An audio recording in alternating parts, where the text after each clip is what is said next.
Salamat. Bait-bait ka talaga, Kuya Pedring. Gutom na Dodong eh. Okay lang, Dodong. Ubusin mo na yan. Oo, Kuya Pedring. Sagot nito habang sunod-sunod ang pagkagat sa biskwit na binigay ko. Saan ka punta, Kuya Pedring? Pasok ka ba school natin? Doon, di ba ang school? Walang patlang ang mga tanong ni Dodong habang namimilog ang mga mata nito.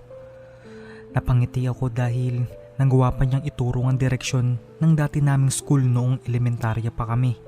Kahit ganoon, ang kababata ko ay hindi pa rin nakakalimot sa school days namin noong elementarya. Sadyang tumatak yun sa kanyang isipan. Hindi, sa trabaho ako pupunta. Napansin kong napakunot ang noo ni Dodong. Hindi nito maunawaan ang trabahong sinasabi ko. Kain ka na lang ha. Okay. Lalaro na ako. Babayu. Awa ang naramdaman ko habang pinagmamasdan na papalayo si Dodong. Tangan-tangan ang biskwit na binigay ko. Palundag-lundag pa ito na masayang masaya. Animo ay pinagyayabang sa mundo na may kinakain siya. Dating classmate ko sa elementarya si Dodong, malapit na classmate. Sa murang edad, natutunan na namin ang kahulugan ng salitang magkaibigan. Matalino ito sa klase, mabait at palakaibigan.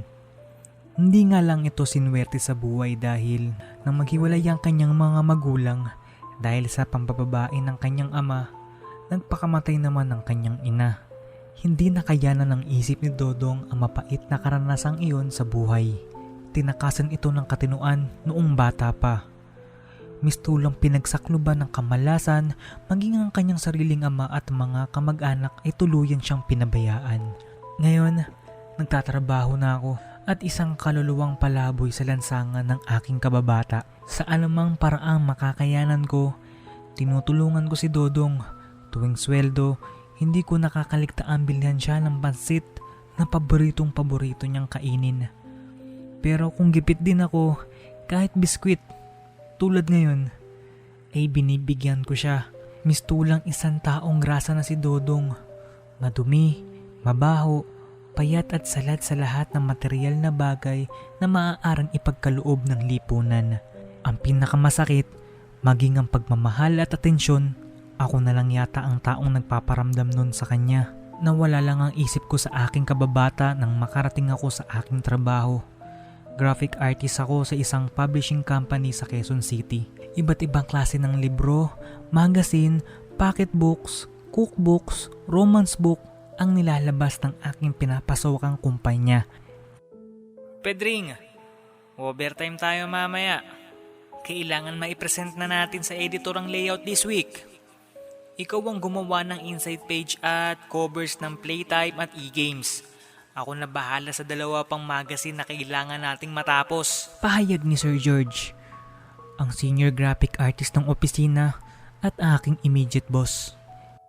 Okay sir. May pananabik kong tugon. Masaya ako dahil muling pinagkatiwala sa akin ni Sir George ang paggawa ng cover ng dalawang titles namin bukod sa regular layouting ko ng inside page. Malaking bagay iyon sa akin bilang confidence booster. Ibig sabihin nun, kahit ilang buwan pa lang ako sa trabaho, unti-unting nagtitiwala na siya sa aking kakayanan. Ako kasi talaga ang nagle-layout ng mga inside page ng magazine. Si Sir George ang in-charge sa lahat ng layout ng cover ng aming mga magazine. Pero lately nga ay binibigyan niya ako ng pagkakataong na mag-layout ng cover. Ganado tuloy ako magtrabaho buong araw. Kailangan with flying colors na ma-approve ng aming mga editors ang cover na gagawin ko. At past 8 in the evening ay naipasa ko kay Sir George ang lahat ng pinapagawa niya sa akin. May ngiti ito sa labi nang i-browse niya ang aking mga ginawa. Good work, Pedring. Sa tingin ko, hindi magtatagal at magkakaroon ka ng sariling magazines at books to lay out. I assure you that. Ipagpatuloy mo lang ang maayos sa trabaho. Thank you very much, Sir George. Dala ko pa rin ng saya hanggang sa pag-uwi ko. Positibo kasi ang mga nangyayari sa opisina simula nung pumasok ako dun. Bukod sa maayos ang sitwasyon namin ni Sir George, nakapalagayan ko din ng loob ang aking mga kaopisina. past 11 na ng gabi nang makarating ako sa lugar namin sa Pasig City. May humigit kumulang 5 minuto pa akong lakarin mula sa babaan ng jeep hanggang sa mismong bahay namin. Tahimik na sakaling nilalakaran ko. Nag-iisang tindahan na lang ang nakikita kong bukas sa aming kalye. Biglang napadako ang paningin ko sa isang lumang bahay. May kalakihan ng bahay na iyon. Sayang at inabandon na ito ng may-ari sa hindi malamang dahilan. Isang araw ay bigla na lang nawala ang nakatira dun. Parang bulang naglaho ang pamilya ayon sa kwento ng dayuhan lamang sa lugar namin. Taon nang lumipas at tuluyang nabulok lang ang bahay. Nasa kanang bahagi iyon ng daan. Mga 10 metro ang layo nito mula sa aking kinakatayuan. Hindi ako sigurado nun pero dulot ng liwan na nagmumula sa poste ng kuryente ay parang may naaaninagan akong kumikilo sa loob ng bahay na iyon. Kuya Pedring! Napakunot ang noo ko. Parang kilala ko kasi ang tinig na tumatawag sa aking pangalan. Si Dodong ba yun? Maya-maya pa ay papalapit na si Dodong sa akin. Lika, Kuya Pedring! Lika, sama ka sa loob ng bahay ko. Hatak nito sa aking kamay. Teka, sandali lang Dodong. Sama na ikaw. Kuya Pedring, sandali lang. Pilit nito habang tuloy ang paghatak sa aking kamay. Ewan ko ba kung bakit pinagbigyan ko si Dodong. O sadyang malambot lang ang puso ko sa dati kong kaklase. Nakapasok na kami sa loob ng bahay. Madilim at halos nangangapa ako sa pagkilos. Mabuti na lamang at natutulungan akong makakita ng liwanag na nagmumula sa poste ng kuryente na nasa tapat ng abandonadong bahay. Dito ka ba nagtitigil, Dodong? Baka kung mapano ka dito. Tanong ko na may halong pag-aalala. Tumangulang si Dodong. Ilang sandali pa ay nasanay na ang mata ko sa dilim. Naaaninag ko na ang magulong loob ng bahay. Naiwan doon ang ilang niluma ng kasangkapan. Amoy mabaho at nabubulok na bagay sa loob. Saglit pa ay nagpaalam na ako kay Dodong. Uuwi na ako, Dodong. Wag uwi. Gusto niya laro tayo 3. Pigil niya sa akin. Dodong, hindi na ito ang oras ng laro. Kailangan ko nang umuwi. Gusto ka niya laro, Kuya Pedring. Sabi ko kasi sa kanya. Sabi ko. Bakit nagtatawa ka, Dodong? Tuwa kasi siya sa'yo. Kuya Pedring, nakatingin siya sa iyo. Ngayon eh. Ewan kung bakit bigla akong kinilibutan sa sinabi ni Dodong. Pakiramdam ko kasi ay mayroong nakatingin sa akin.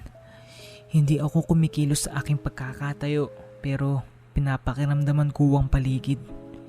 Nararamdaman ko ang napakalamig na hangin na dumadampi sa aking balat. Kasunod noon ay tila may bumubulong sa aking tenga na kung anong hindi ko na maunawaan. Nang hilakbot ako bigla, mabilis ako lumapit kay Dodong. Sino yon, Dodong? May bumulong sa akin. Igan ko siya. Gusto kanya maging igan, kaya laro daw kayo. Ano bang pinagsasabi mo?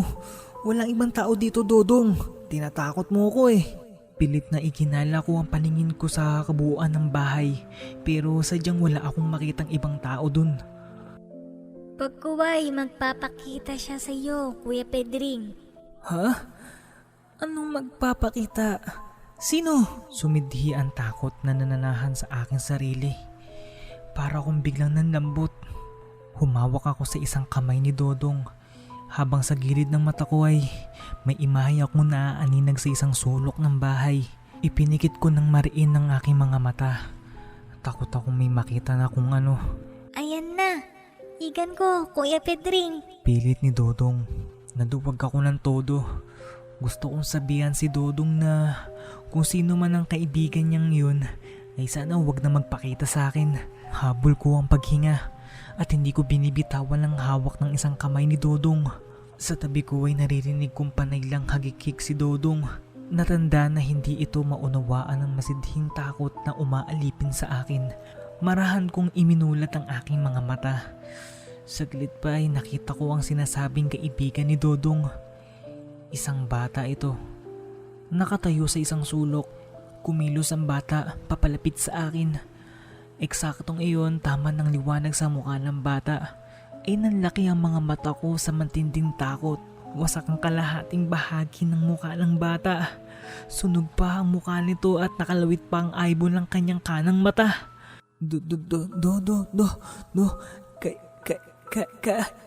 Nanginginig ang mga boses ko. Walang kaparisan na hilakbot ang dinudulot noon sa aking pagkatao. Nanginginig ang buong katawan ko. Napayakap ako kay Dodong. Isinubsob ko ang aking mukha sa kanyang katawan habang pinipilit na iwasan ang tama ng aking tingin sa nakakahilakbot na imahe ng bata. Di ko na alintan na ang napakasangsang na amoy ni Dodong. Ang pakiramdam ko noon ay siya ang tanging pagkukunan ko ng anumang tapang na natitira sa sarili ko. Sumagad ang takot at sindak sa pagkatao ko nang patuloy na lumalapit sa akin ang bata. Ano man sandali ay maaaring takasan ako ng katinuan ng isip. Laro tayo! Bahaw ang tinig ng bata na mula yata sa ilalim ng lupa. Iyon na yata ang pinakamalakas na sigaw na ginawa ko sa tanang buhay ko. Natagpuan ko na lamang ang sariling nagtatakbo palayo sa bahay na iyon. Isang grupo ng tanod ang nakarinig sa aking sigaw. Ikinuwento ko sa kanila ang aking mga nakita. Bumalik ang mga tanod sa lumang bahay pero hindi nila ako naipilit na isama. Inatid ako ng isang tanod sa aming bahay. Kinabukasan, nasaktan ako sa pangungutya ng mga ilang tao sa aming lugar na duwag daw ako dahil walang nakitang multo o tao ang mga tanod sa lumang bahay. Ang iba pa ay nagsasabing baka daw nakadroga ako ng gabing iyon. Simula noon ay mahiwagang hindi ko na nakita pa si Dodong sa lugar namin. Nalungkot ako sa pangyayaring iyon. Hanggang ngayon, wala pa rin kasagutan o paliwanag akong makuha sa nakakapangilabot ng gabing iyon. At sa tuwing dumadaan ako sa lumang bahay, binubundol pa rin ng takot ang buo kong pagkatao.